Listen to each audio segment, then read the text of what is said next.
Hello, it's Joe from Nerd in Korea. We are looking at the most popular cards of 2024.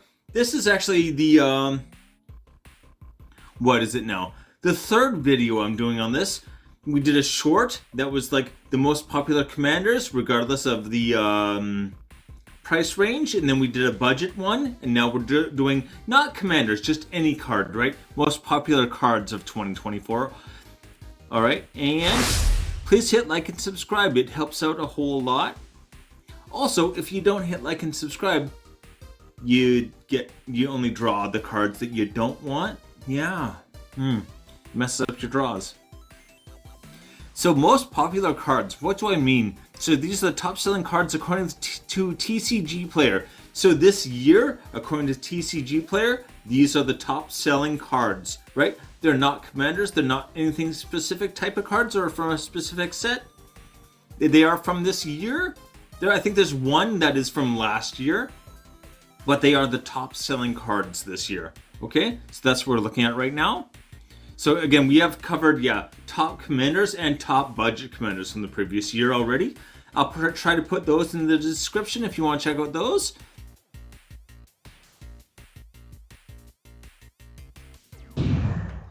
Number 5. Okay, Novice Inspector. I was really surprised to see this on the list. I think I have seen it before, but I didn't really pay any mind to it. Anyway, for a 1 white, this is a 1/2. And when it enters the battlefield, you investigate. So that's pretty much the whole thing. It is a 1 mana 1/2, so that's not bad. And when it enters the battlefield, you get to investigate, so you get a clue token. That's kind of the whole thing right there. So yeah, for setting up clue decks, especially like white and blue are very good with clues. So it can be useful. I even built a budget clue deck, Brea budget one, that was all about artifact and clues and using the synergy. And I did not include this and I don't regret it. So this is one I'm surprised is on the list, frankly. Anyway, 16 cents. Weird one. Number 4. Okay, Sink into Stupor. 1 blue for this instant. It is a 2-sided card, so the other side, or so I should say a dual-faced, and it has a land. It's a mono blue on the other side, which is nice, I guess, yeah. Especially blue can always use the extra, fixing ramp, whatever you need. Anyway, return target spell or non-land permanent an opponent controls to its owner's hand. So it is nice that it's very flexible and it's going to bounce anything back to someone's hand. This is especially useful if they're using a lot of like equipment or auras or something like that. Auras, it's doubly great because as soon as that permanent goes back to their hand, all the auras go to the graveyard. And if it's equipment, they got to re-equip everything, which unless they have some kind of trick will mean like they have they have to pay pretty much probably the whole turn just in mana getting things re-equipped, so it can be a real hassle that way. Still, 3 mana, it is flexible, that's great. 3 mana for what it does, I don't know. And 1061, this is the most expensive card on the list. I don't see it. It's okay. I would put it in a blue deck, but it looks very much like it. If I was going to cover it on a budget list, I would expect it to be like maybe over $1. Definitely not $10. This is not a $10 card. The market is wrong again, is what I say about that. Number 3. Okay, Lorien Revealed. 3 blue for this sorcery. Draw 3 cards. Pretty meh, right? This is a blue that costs 5 for a sorcery, blue sorcery that costs 5 that draws you 3 cards. Pretty much seen a whole bunch of similar things to that, right? Pretty boring. I don't know. But the good part is what comes up next. Island Cycling 1. Whoa. Okay. Discard this card. Search your library for an island card. Not a basic island. An island card. Reveal it, put it into your hand, then shuffle. So if you've got dual lands that have the land keywords, or triomes, or anything like that, that have the land keyword on it. If it says island on it, it does not have to say basic island, just island. Anything with island, just go get it for 1 mana and discard this. That's going to be solving a lot of problems that you have, right? Especially if you got like a tricolor deck and you've got a triome, just go get your triome and your mana fixing is done. Like, whoa. Yeah. Really, really, really solid here.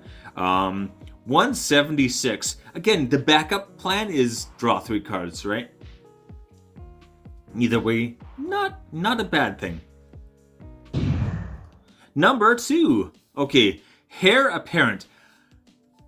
Love the name.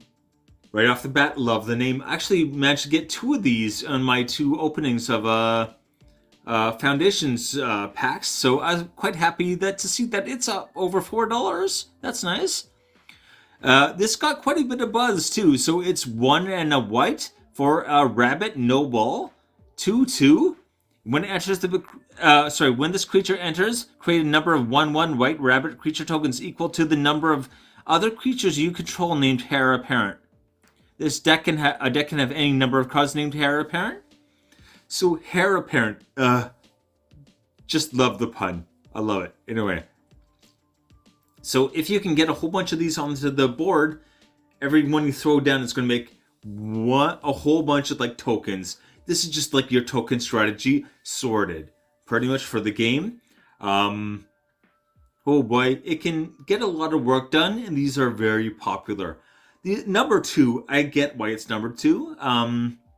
I actually expected it not to go this high, so pleasantly surprised, I guess, given that I actually have a couple of them kicking around. I got to figure out where I put them, but yeah, hey, right on. 433, not bad. Number 1, here we go. Okay, Slime Against Humanity. If you've been paying attention this year, you might have seen this one coming, but yeah. 2 and a green for this sorcery. You kind of think it's a creature almost, but nope, it's a sorcery. Create a 0/0 green ooze creature token with trample. Okay, so 0/0 token with trample, not bad. Put X +1/+1 counters on it, where X is 2 plus the total number of cards you own in exile or in your graveyard that are oozes or named Slime Against Humanity. A deck can have any number of cards named Slime Against Humanity.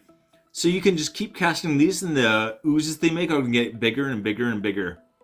Also, every other ooze you have is going to make it bigger.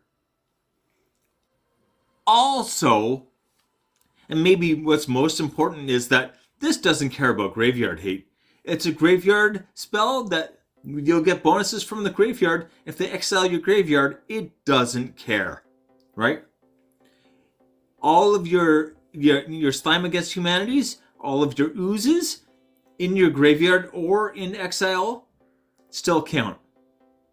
So these are just going to keep getting bigger, bigger, bigger, and there's really nothing anyone can do to like stop that train other than countering the spell over and over and over, which most decks are not going to be good at. So this is very much getting everything you want to get done.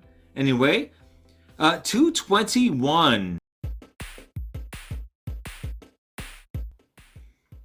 So the 2024 list here, Novice Inspector is 16 cents. Sink into Stupor, 10.61. Way overpriced. Do not buy it. Don't buy it. No. If that goes up, I'm going to be really annoyed, actually. Luring In Revealed, 117. That's actually one I wanted to get, and then I went and checked it on my Korean website, and it was over $3. And I was like, yeah, that's pushing it. Heir Apparent, 433.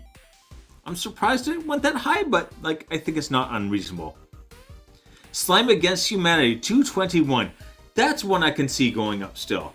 Anyway, take it easy.